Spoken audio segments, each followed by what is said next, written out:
What's up, my fellow Michiganians, Michiganders, whatever you happen to call yourselves? Welcome to Wolverine State Sports Talk, and today we'll talk about the Detroit Lions and their 27-24 loss to Minnesota. So that was unfortunate. I actually didn't watch the game live. I just rewatched the game on my computer. I was following it on my phone. I was at a very important party for my grandmother. It's her 80th birthday celebration and 60th anniversary for her and her husband being together for 60 years for my grandpa. So it was important that I was at that. I was doing some things, so I didn't get a chance to watch the game, at least not live. So I rewatched it right now, pausing it and breaking everything down. And here's the first thing I'm going to say. Relax. We're going to be just fine. I'm going to explain why maybe this isn't quite as good as last year's team, but really there's not as many unfixable flaws as you might think. And actually, we might be able to fix the major flaw we have on this team. I'll get to that in a second. But first thing I want to say is relax. The Lions played a horrible game, and that's the reason they lost. It's that simple. And the fact that we only lost by 3 with how poorly we played actually is kind of an accomplishment. And I gotta say too, we played really poorly. Minnesota played a phenomenal game. We brought our C plus game. I'd say we brought our C minus game, maybe even D plus. Detroit brought its C minus game. Minnesota really brought its B plus A minus game. I'll give them an A minus. So they brought their A game. We brought our C game. We'll just say that. And we only lost by 3 points. So if anything, it tells you how good this team is. But let me just say it. We committed 10 penalties. A lot of them false starts and holdings. We got a field goal blocked and returned to the 10-yard line. Minnesota got a huge kickoff return to the Detroit 30, and Montgomery fumbled, and that was returned inside the Detroit 10. So we did all of that to put our defense in a horrible spot. We're already dealing with injuries in the backfield. I mean, I know the Legion of Whom had a great game last week, and actually they played pretty well in this game, but you're going to have a tough time when you're facing Justin Jefferson, TJ Hawkinson, Jordan Addison, Jalen Naylor. I mean, I think the Minnesota Vikings have the best weapons in the NFL. That's their biggest strength. And I think we actually did a pretty good job on them, considering our situation. Arnold coming back was very encouraging. I thought he was fantastic.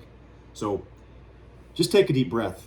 Think about all that went against us. Think about all the horrible mistakes we made, which everything I just listed was uncharacteristic of this team. I mean, the penalties have been kind of a problem, but like getting a field goal blocked and a kickoff return, that stuff just doesn't happen to this team that often. So I'm going to go ahead and say that's a one-off. The fact that all that went against us and we still only lost by 3, it's really simple. You don't make these mistakes, you don't play your C game, you're going to be fine. The good thing about the Lions is they usually don't have 2 bad games in a row. It does seem like this team has more off games than last year, but I might be able to explain why in a second. But point being, relax. The season's not over. This team can still win the division, and I still feel pretty good about our chances. This game doesn't change anything for me. In fact, it kind of confirms what I thought. In fact, I'm actually pretty pleased with the defense, actually. I'll get to them in a second. But point being is we're going to be fine. But there is one major flaw with this football team, and it's affecting the whole offense. So the Lions offense last year, it was the 2000 Rams. It was the best offense in the league by far. One of the best I've ever seen. I mean, that was the best season in Lions history at 15-2 because we had the greatest show on turf. We ran the ball with absolute ease. The intermediate routes were great. Jamison Williams had over 1,000 yards. It was just very prolific. And this year the offense is good, but not great. In fact, you might be able to argue that it's still great, but I'd say mostly they just beat up on bad teams. Some of the good teams they play, they haven't been quite as good, like Kansas City, Green Bay, now, Minnesota with Brian Flores. I mean, Minnesota's got some talent on defense too. Hargrave is a beast. Still have Smith. They have some good players out there. So, point being is some of the better defenses we faced, the offense hasn't been quite as prolific. But I'm going to explain exactly why. And really, it's this simple. See this guy's jersey right here? This guy's name is Frank Ragnow.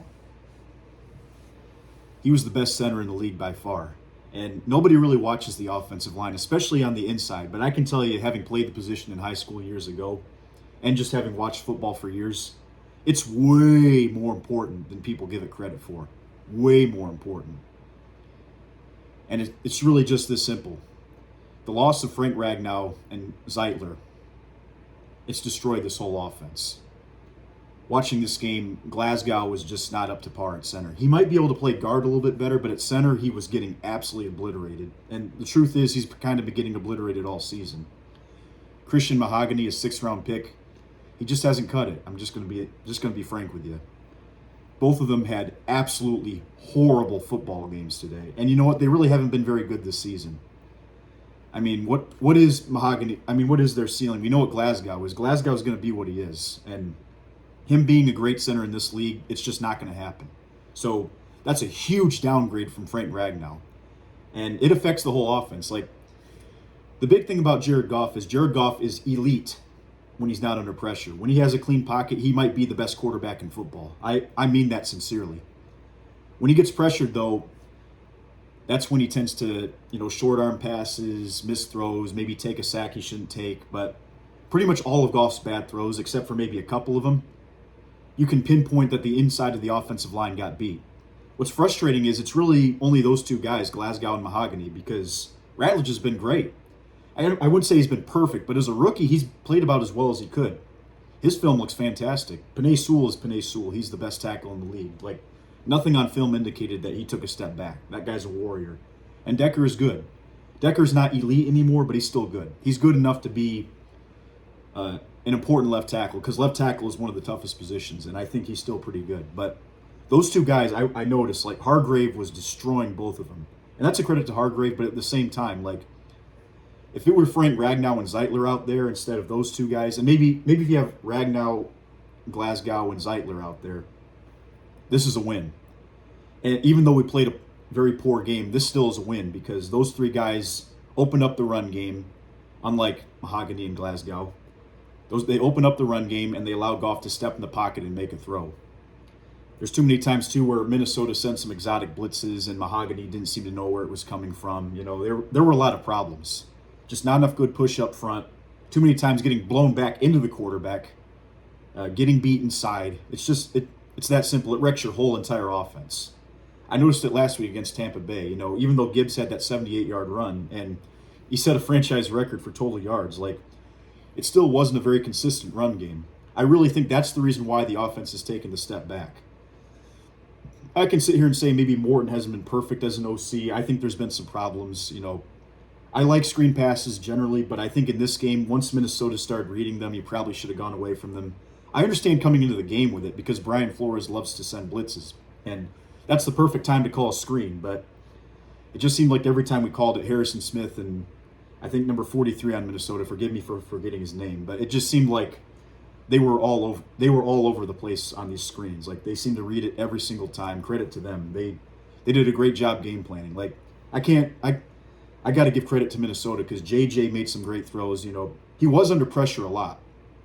Whoever put out the narrative that we're just not getting pressure is lying. Like, we are getting a lot of pressure. It's just JJ. I mean, even so, JJ didn't have he played very well for a rookie. He took what was there, but really, I mean, it's not like he tore our defense to shreds. We only gave up 250 yards. They didn't run the ball.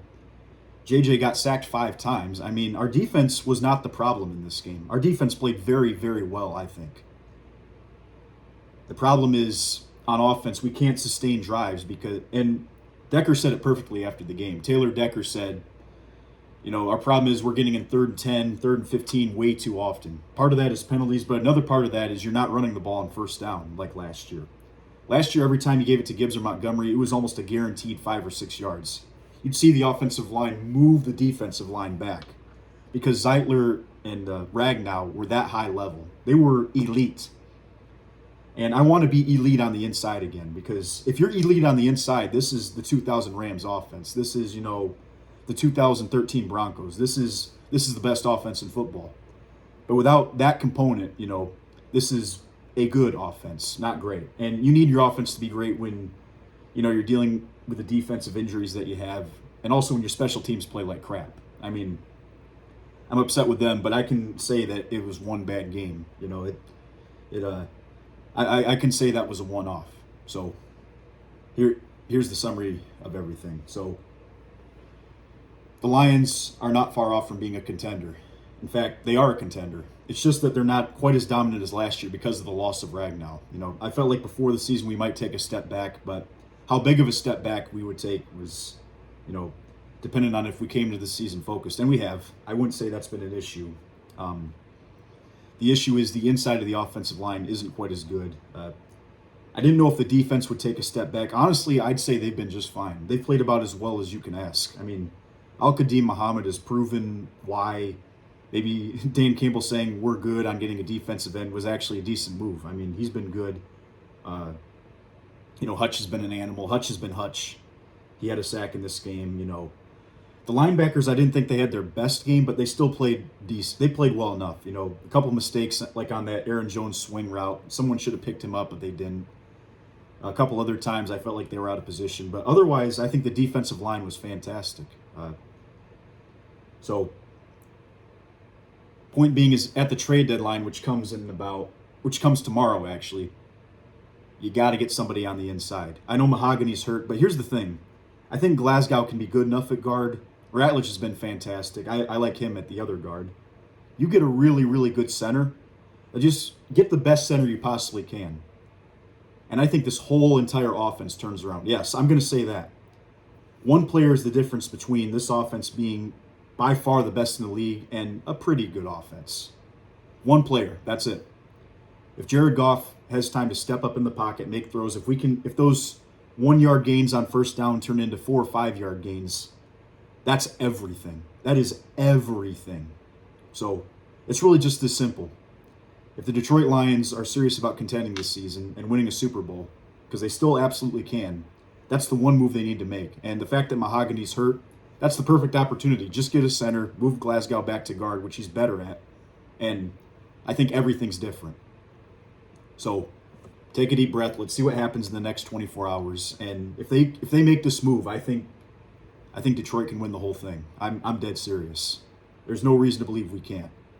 Obviously, barring major injuries. I know we've had some bad luck with injuries. I don't know what the outlook looks like, but I know if Mahogany's out for a long time, let's go get a center. Let's go get the best center we possibly can on the trade deadline, and see what happens.